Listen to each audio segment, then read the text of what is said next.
guys and welcome back to my channel. So let's start the explanation. Episode के starting में जो जेंग Hong की grand mother होती हैं वो जेंग हांग से पूछती है कि बेटा तुम्हारे फ्यूचर प्लान्स का क्या है। तो वो कहता है कि मैंने ये करना है। तो उसकी बहन बोलती है कि भैया आप कितने साल के हो जाओगे जब तक आप अपनी बैचलर कंप्लीट करोगे और मास्टर डिग्री और डॉक्टर डिग्री कंप्लीट करोगे, आप तो बूढ़े हो जाओगे। फिर वो वहाँ से हंस के चले जाता है।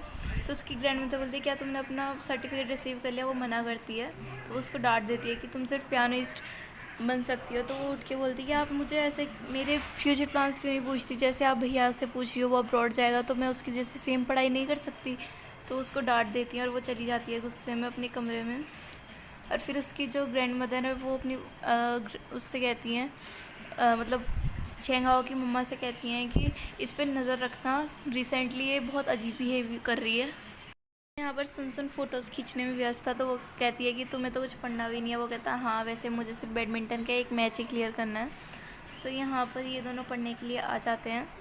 तो वो कहता है कि तुम बहुत अच्छी तरह से पढ़ना और हम दोनों ताकि फिर साथ में अब्रॉड जा सकेंगे। तो वो कहती है कि मैं अब्रॉड नहीं जा रही पहली बात। तो वो कहता है क्यों, तुम काबिल हो। वो कहती है मुझे पता है लेकिन मैं नहीं जाना चाहती।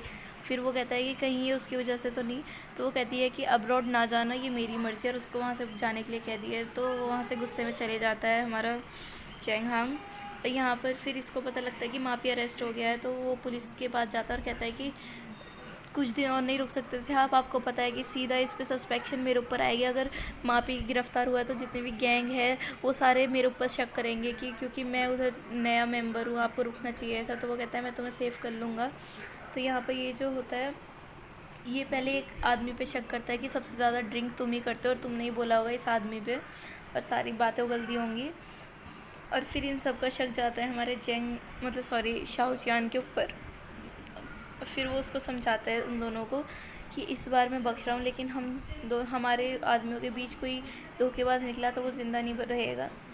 तो में शाओ शाओ की उस पर विंडो पे लाइट पड़ती है, मतलब इनका आने बुलाने का तरीका होता है टॉर्च मारना। तो वो नशे में होता है और उसको एक गिफ्ट देता है और उसके ऊपर गिर जाता है। तभी वहाँ पर चबी आता है और कहता है कि शाओजियान तुम यहाँ पर क्या कर रहे हो। और शाओ शाओ से माफ़ी मांगता है।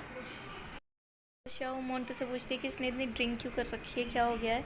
वो कहता है कि मुझे नहीं पता, वहाँ मैं जहाँ गया था ये अकेला वहाँ पे ड्रिंक कर रहा था और वहाँ से बिना कुछ कहे और बॉक्स उठा के तुम्हारे पास आ गया। मैं इसे लेके चलता हूँ, तुम चिंता मत करो।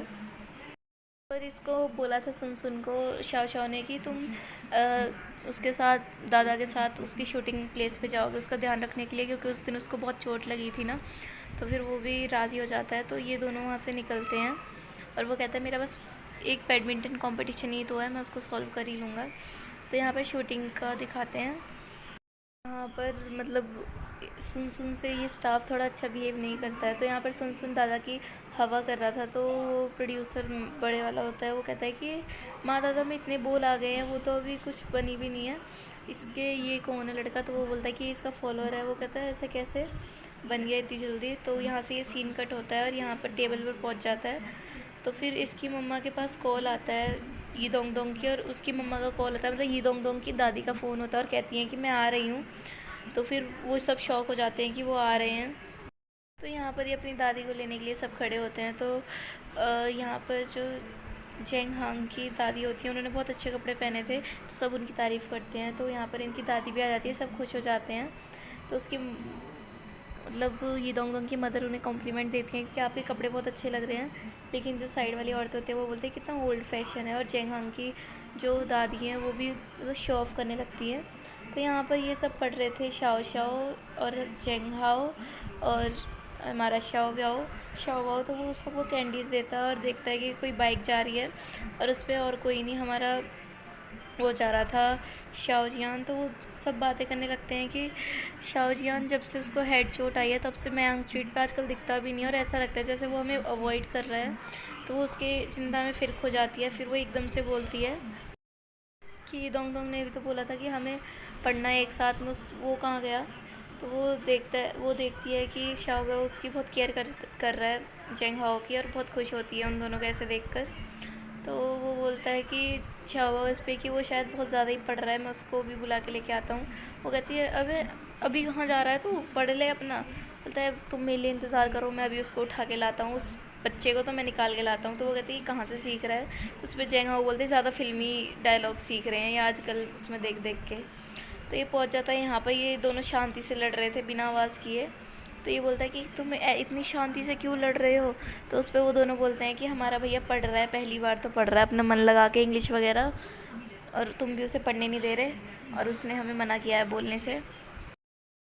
तो वो उसे फाइनली बुला कर ले आता है और कहता है क्या पढ़ाई का कीड़ा बना हुआ है। तो यहाँ पर सब अपने एम की बात करने लगते हैं। तो शाओ उससे पूछता है कि तुम्हारा एम क्या है। तो उस पर हमारा ये बोलता है ये दोंग कि मैं बीजिंग जाना चाहता हूँ, पीकिंग यूनिवर्सिटी में, इसलिए मैं ज़्यादा मेहनत कर रहा हूँ। तो कहता है अच्छा मैं तो शंघाई जाऊँगा क्योंकि शाओ हाओ वहीं पर पियानिस्ट बनेगी, और शाओ शाओ भी बीजिंग ही जा रही है, पता ही है। तो उस पर हमारी जेंग हाओ हाओ हाओ है वो थोड़ी सैड होके बोलते हैं कि मुझे नहीं लगता कि मैं अब पियानो चलाऊँगी, क्योंकि मुझे खुद नहीं पता कि मैं पियानो बजाना पसंद करती भी हूँ या नहीं। मैं सिर्फ अपनी मम्मी और अपनी ग्रैंड मदर के इशारों पर चल रही हूँ, लेकिन मुझे कुछ समझ नहीं आ रहा मैं क्या करूँ। जो दादी मेरे को बोल रही थी कि तुम्हें सर्टिफिकेट मिल गया नहीं, वो मुझे ऑलरेडी रिसीव हो चुके हैं, बट मैं नहीं जानती कि मुझे करना क्या है। तो फिर उस पर शाओ शाओ शाओ बाओ और ये दोनों उसे हिम्मत देते हुए बोलते हैं कि तुम जो करोगे हम तुम्हारा साथ देंगे, तुम बिल्कुल चिंता मत करो। वो उस पर हाँ बोलती है।